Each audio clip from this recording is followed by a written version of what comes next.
ইমানের ফজিলতের কথা, রোজা রাখবার কথা আর হাদিস শরীফ উল্লেখ করে জান্নাতের দরজা উন্মুক্ত হওয়া পরপর সূরা ছিল। আমি মূলত যে আয়াতটা পড়েছি, ইন্নাদ দীনা ইনদাল্লাহিল ইসলাম, আল্লাহর মনোনীত ধর্ম হলো ইসলাম ধর্ম। আর এই ধর্মটার কথা উল্লেখ করে আল্লাহ বললেন, যে পৃথিবীর ঈমানদার জাতি, তোমরা ইসলামের ভিতরে পরিপূর্ণ রূপে দাখিল হয়ে যাও। ইয়া আইয়ুহাল্লাযীনা আমানু দুখুলু ফিস-সিলমি কাফা, এই পৃথিবীর বিশ্বাসী জাতি, ঈমানদার জাতি, তোমরা ইসলামের ভিতরে পরিপূর্ণ রূপে প্রবেশ করো। ওয়ালা তাত্তাবিউ খুতুওয়াতিশ শাইতান, বিতাড়িত অভিশপ্ত ইবলিস শয়তানের অনুসরণ তোমরা করো না। ইন্নাহু লাকুম আদুউম মুবিন, কারণ ইবলিস শয়তান হলো তোমাদের প্রকাশ্য শত্রু। কোরআনের এই কথাটার সারমর্ম হলো এই রকম, আল্লাহ ঈমানদারদেরকে বলছেন তোমরা ইসলামের ভিতরে ঢুকে যাও আর শয়তানের অনুসরণ করো না, কারণ শয়তান হলো তোমাদের বড় শত্রু। এবারে যেটা বলবা, ঈমান কাকে বলে আর ইসলাম কাকে বলে। যেহেতু আপনাদের এখানে আমি একদম নতুন,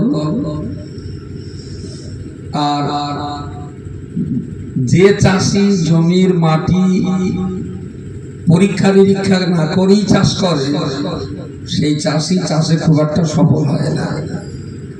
সব মাটিতে সব রকম চাষ ভালো হয় না। এখন এই মাটিতে ধান ভালো হয় না, পাট ভালো হয়, উচ্ছে ভালো হবে না, বেগুন ভালো হবে, এটা আবার জানা নেই। শুধুমাত্র আল্লাহ পাকের উপরে ভরসা করি।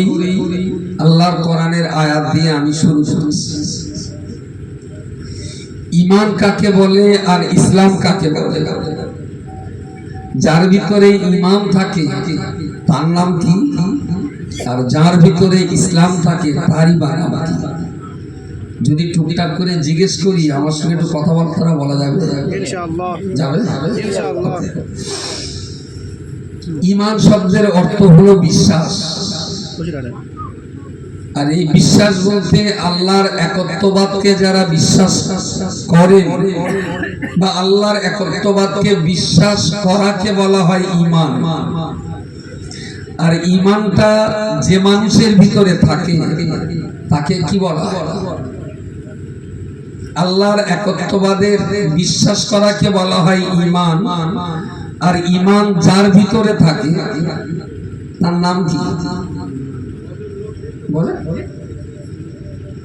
কঠিন কথা না তো, একদম আইসিডিএস এর পড়া। রজব আলী সাহেব বলছিলেন ওটা তো মাস্টার ডিগ্রি। আমি তো একদম ঈমান আর ইসলামের গোড়ার কথা বলছি। যার ভিতরে ঈমান থাকে তাকে বলা হয় ঈমানদার, আর যার ভিতরে ইসলাম থাকে তাকে বলা হয় মুসলিম। ঈমানদার শব্দটা হলো পার্সি ভাষা। যদি আরবি ভাষায় বলতে হয় তাহলে যে মানুষটার ভিতরে আল্লাহর একত্ববাদের বিশ্বাস আছে, আরবি ভাষায় তাকে বলা হয় মুমিন। আর যে মানুষটার ভিতরে ইসলাম পাওয়া যায় সেই মানুষটাকে আরবি ভাষায় বলা হয় মুসলিম। মুমিন আর মুসলমান। যদি আপনাদের জিজ্ঞেস করি যে মুমিন আর মুসলমান এই দুটোর ভিতরে দুটোই ভালো, বেশি ভালো কোনটা, মুমিন না মুসলমান? মুমিন। পিছনের দিকে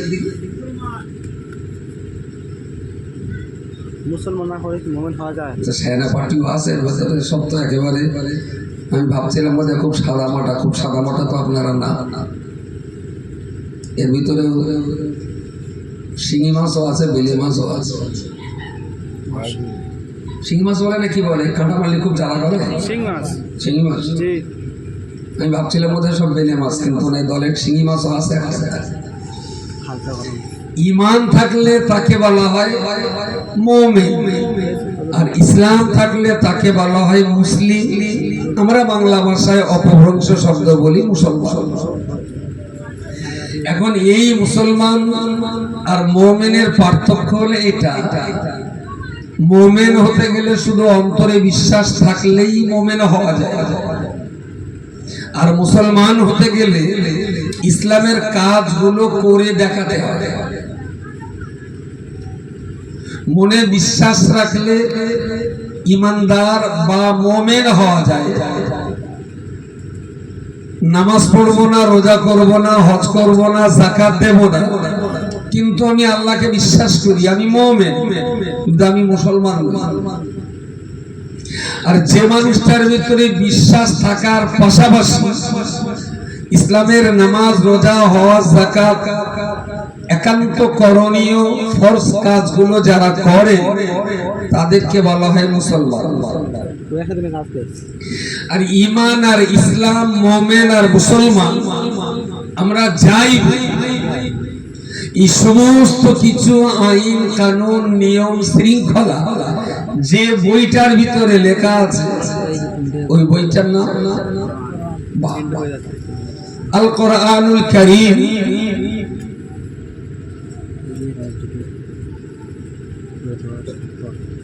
আল কোরআনুল কারীম এটাই হলো আমাদের জীবনের চলার পথে গাইড। এই বইটার ভিতরে যা যা বলা আছে সেগুলো আমাদের মেনে চলতে হবে, আর এই বইটার ভিতরে যা যা নিষেধ করা সে কাজগুলো করা যাবে না।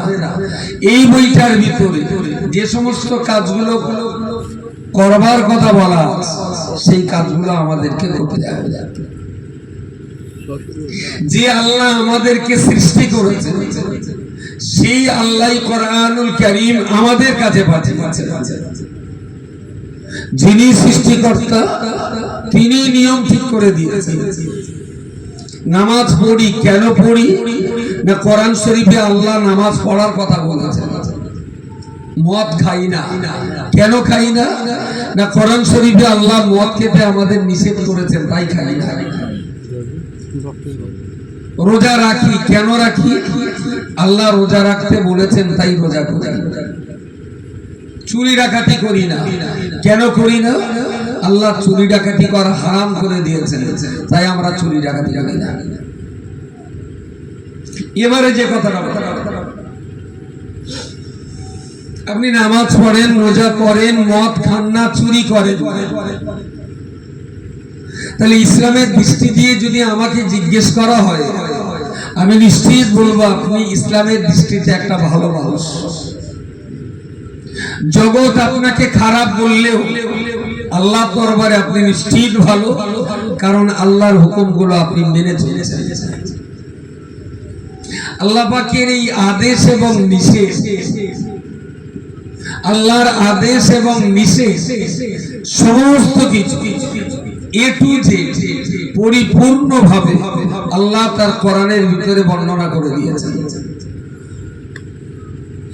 আমার এই মোবাইলটা 26,000 টাকা।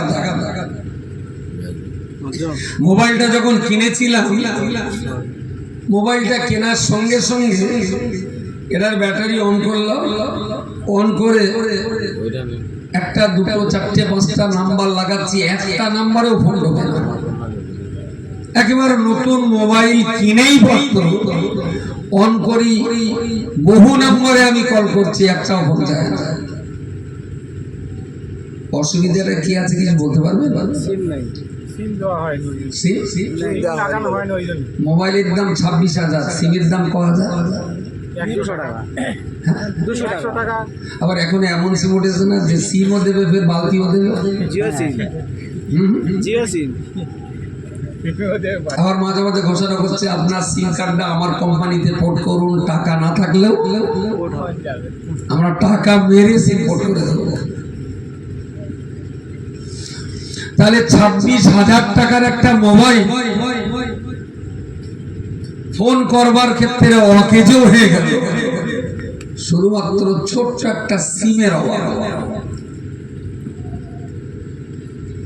আপনার দেহটার কত দাম জানেন?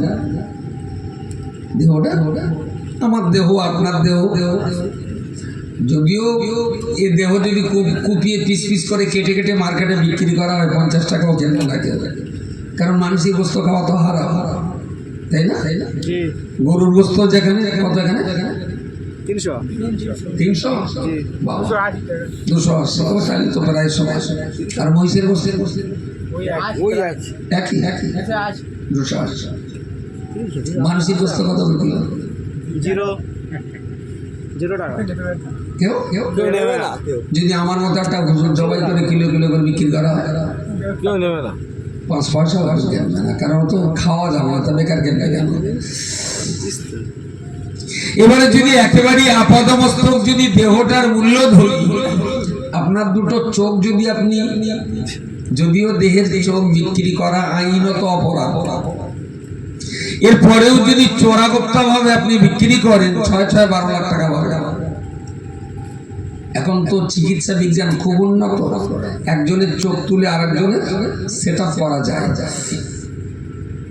আপনার দেহের ভিতরে দুটো কিডনি আছে, কিডনি দুটো যদি আপনি বিক্রি করেন 9-18 লাখ টাকা বিক্রি হবে। এবারে দেহের ভিতরে রক্ত আছে অন্তত 3.5 কিলো, সেগুলো 20-30 হাজার টাকা বিক্রি হবে।